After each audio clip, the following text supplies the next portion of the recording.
বস হয়ে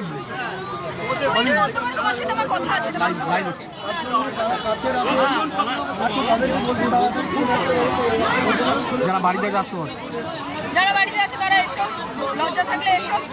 এখানে 200 ছেলে মেয়ে আছে, অন্তত 2000 থেকে 5000 ছেলে মেয়ে এলে ইন্টারভিউ নোটিফিকেশন আসবে। সরকারের থেকে আমাদের বার্তা আছে, আমরা শান্তিপূর্ণভাবে আন্দোলন করলে আমাদের ওঠানো যাবে। এটা অনির্দিষ্টকালের জন্য আমরা চালাবো ঠিক করেছি।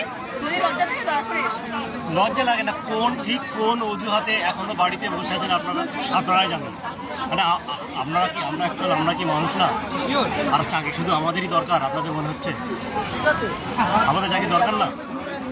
দরকার না হলে আসুন। যদি এরকম সিস্টেম হতো যারা আন্দোলন করবে তারাই একমাত্র চাকরি পাবে, তাহলে আপনারা ঠিক চলে আসতেন। লাইভটা বিভিন্ন গ্রুপে শেয়ার করে দাও, অবিলম্বে চলে এসো।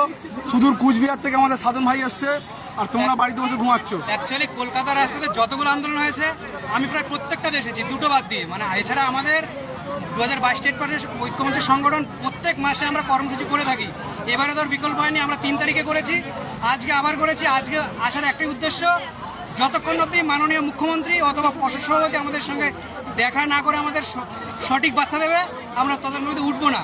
আমাদের একটাই দাবি, আমাদের যতজন 22 টেট পাস করে আছি প্রত্যেককে নিয়োগ দিতে হবে।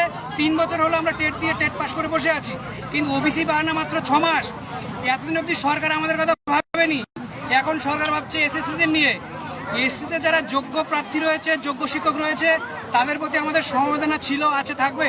তারা স্কুলে ফিরুক, কিন্তু সেই সঙ্গে আমি পর্ষদকে তথা এসএসসিকেও অনুরোধ করছি, তাদেরকে যেমন নিয়োগ করবে তেমনি আমাদের প্রাথমিক পর্ষদ সভাপতি এবং মাননীয় মুখ্যমন্ত্রী আমাদের কথাটা যেন ভুলে না যায়।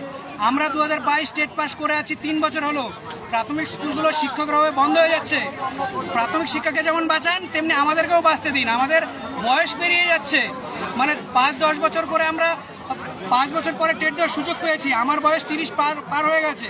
আর কবে চাকরি পাবো, কবে হচ্ছে আমি আমার মা বাবাকে দেখবো?